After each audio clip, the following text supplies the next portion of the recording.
நம்ம சிவாய். இப்போ இந்த மலையிலேருந்து அப்படியே பாருங்கள், இது ஃபுல்லாக வந்து பஞ்சபாண்டவர்கள் ஆண்ட பூமி இது.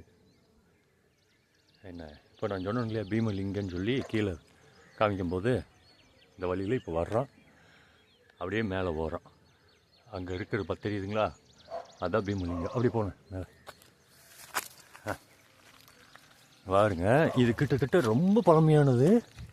ரெண்டாவது இதோட மலைகளோட அற்புதம் என்னன்னு கேட்டிங்கன்னா, இங்கே ஒரு மன அமைதி கிடைக்கும். ரெண்டாவது இயற்கையோட வைப்ரேஷன்ஸ் இது எல்லாமே இங்கே கொஞ்சம் அற்புதமாக இருக்குது.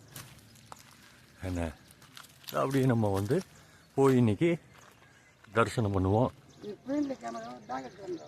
ஃப்ரண்ட்டுங்கய்யா, பின்னாடி ஆ போங்க, எப்படி வேணால் மாற்றலாம் கேமராவை. போங்க நீங்கள் ஐயாவோட போங்க.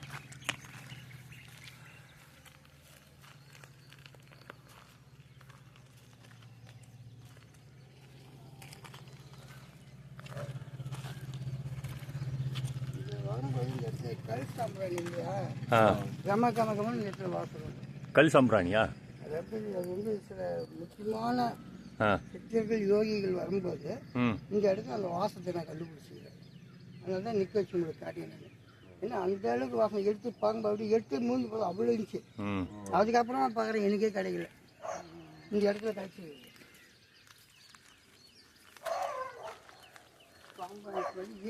இந்த மலைகள் பாருங்க, இதுக்குள்ள எவ்வளவோ விஷயங்கள் இருக்கு. ஆனால் சரியான அந்த அணுகுமுறை இல்லாதனால இது அப்படியே இருக்கு. இதோட வைப்ரேஷன்ஸ் பார்த்தீங்கன்னா பயங்கரமாக இருக்கும். நான் இங்கே நிறைய டைம் வந்திருக்கேன்.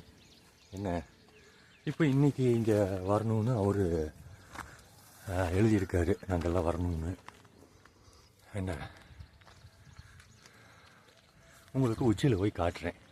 இங்கேருந்து பார்த்தா திருவண்ணாமலையும் தெரியும், பர்வதமலையும் தெரியும். ஏன்னா இது ரெண்டுக்கும் சென்டர்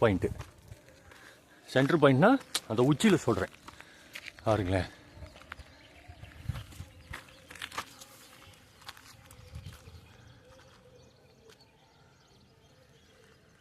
பாருங்க எவ்வளோ வருஷம் மேலே போனேன்.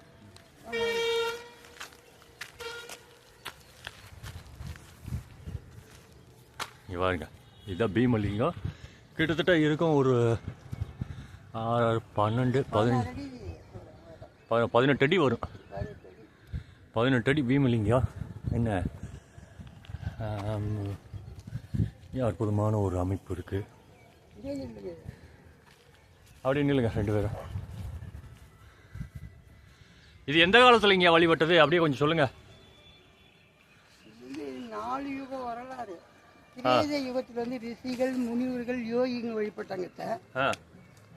திரேத யுகத்தில் ராமர் வந்து வழிபட்டுக்காரு. துவாபர யுகத்தில் வந்து பஞ்ச பாண்டவர்கள் இங்கேயே தங்கி நமக்கு ஒரு வருஷத்துக்கு அவங்களுக்கு ஒரு நாள் இங்கே வந்து அவங்க கிட்டத்தட்ட 1000 வருஷம் தவம் இருந்து இந்த பெரிய லிங்கத்தை கட்டி பிரதிஷ்டை பண்ணி இதை கும்பிட்டு அப்புறமா இந்த வழியாக தான் இந்த பக்கம் போனாக்கா அப்படியே ஆற்றுக்கு அந்தாண்டு போனாக்கா தேய்ச்சி கிச்சு பாருங்க பீம மடுன்னு ஒன்று இருக்கு மேலே. அதுல இருந்து 300 மங்கலத்துக்கு போன பாரதத்தில் கதை வருது. அங்கேருந்து அந்த வழியாக போய் அந்த ஆற்றுல அங்கே தங்கி அங்கே சண்டைட்டு இருக்காங்க. அரைக்கே ஒரு சண்டை போட்டுட்டு அப்படியே 300 மங்கலம் செங்கம் பக்கத்தில் இருக்குது. இந்த வழியாக தான் போயிருக்காங்க.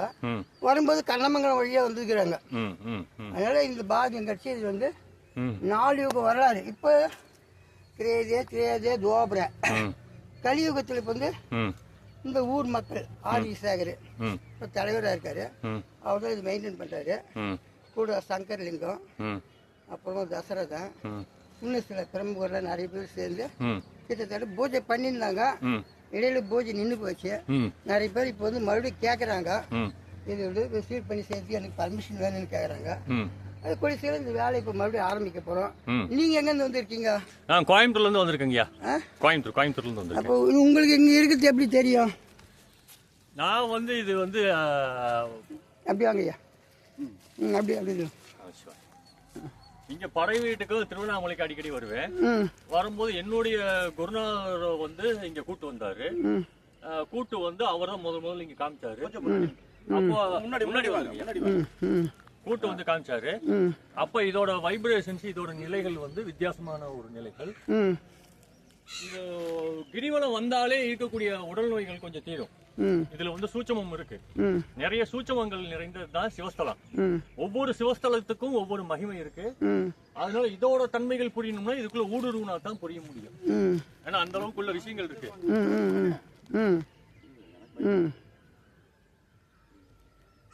அது மட்டும் இல்லாம இங்க ஒரு அமைதியான ஒரு நிலை கிடைக்கும். இதுக்கு ஏதாவது நீங்க உபயம் பண்ண முடியும் உங்களால? பண்ணிடலாங்க ஐயா. எல்லாம் நம்ம கையில என்ன இருக்கு? அவர் ஓடுற பிச்சை தானே. என்னக்கா ஒரு முறைக்கு நீங்க என்ன வந்து ஒரு 10 முறை பார்த்துருக்கீங்க, இந்த இடத்துக்கு வந்துக்கிறீங்க. உங்களால ஏதாவது உபயம் பண்ண முடியுமா அந்த கோயிலுக்கு? பண்ணிடலாம். இது செய்யலாம். இப்ப நிறைய பேர் கேக்குறாங்க, அதுல நீ ஒரு ஆளா சேர்றியா? அதுதான் சொல்றேன். எல்லாருமே ஒண்ணுதானே. அங்க அவங்க கிட்ட பேசுறதா என்கிட்டயும் பேசுறீங்க. எல்லாமே ஒண்ணுதான். கூடிய விஷயத்துல அமைப்போது இல்ல, ரொம்ப அற்புதமா வரப்போகுது. நம்மளால என்ன முடியுமோ அது பண்ணி இருக்கிற கலியுகத்துலங்க நிறைய மக்கள் கிறுக்கு பிடிச்சு போய் தான் சுத்துறாங்க. கிறுக்கு பிடிச்ச மக்கள் கொஞ்சம் தெளிவடைஞ்சு மாயையில போகாம வெளியே வரணும்னா இந்த மாதிரி இடத்துக்குலாம் வரணும், பயணிக்கணும். கொஞ்சம் ஆத்ம ரீதியாவும் மன ரீதியாவும் சீரடைவாங்க. இப்ப சீரடையும் போது என்ன நடக்கும் அப்படின்னு கேட்டீங்கன்னா ஞானம் பெருகும். ஞானம் பெருகும் போது என்ன நடக்கும் அப்படின்னு கேட்டீங்கன்னா அது தன் குடும்பமா இருக்கட்டும், உலகமா இருக்கட்டும், வழி நடத்தி கொண்டு போக அது உகந்ததா இருக்கும். அதாவது ஒரு குடும்பத்துல எப்படி தன் தகப்பன் எப்படியோ அது மாதிரிதான் நம்மளும் நாளைக்கு நம்ம குடும்பத்தை வழி நடத்தணும்னா நம்ம மனசு, புத்தி, ஆத்மாலாம் சரியா இருந்தா தான் தன் குழந்தைகளை எந்த திசைக்கு கொண்டு போக முடியும் அப்படிங்கறது வந்து தெரியும். அதே மாதிரிதான் நாடும். நாட்டுல ஒரு தலைவர் சரியில்லைன்னா நாட்டு மக்கள் கஷ்டப்படத்தான் செய்வாங்க. அப்ப அத தலைவரா இருக்கட்டும், சரி. இருக்கட்டும், இந்த இதுக்கு ஆக்ரேஷன், அதாவது வைப்ரேஷன் இருக்கா அந்த லிங்கத்துக்கு? நீ அவ்வளவு தொடர்ந்து வந்துக்கிற, ஏதாவது தெரிஞ்ச உன் மனசுக்கு இல்லாம இங்க வர முடியாது. காலையில கீழே இது என்ன இருக்கு பாருங்க, வேப்ப இலை. அப்ப கூட யாரு இருக்கு? சிவசக்தி ரூபா, சிவசக்தி எல்லாருமே இந்த இடத்துல இருக்காங்க. நீ கண்குளிர பாக்குறியா?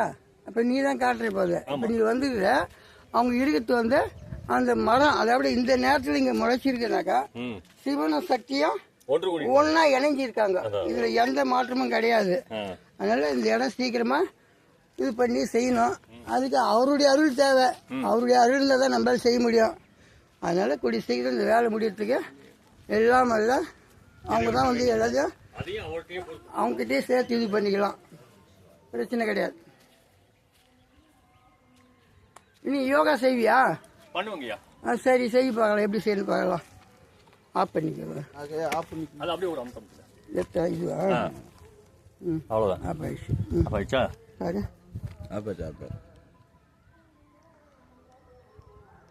இருங்க. ஆஃப் ஆகும்.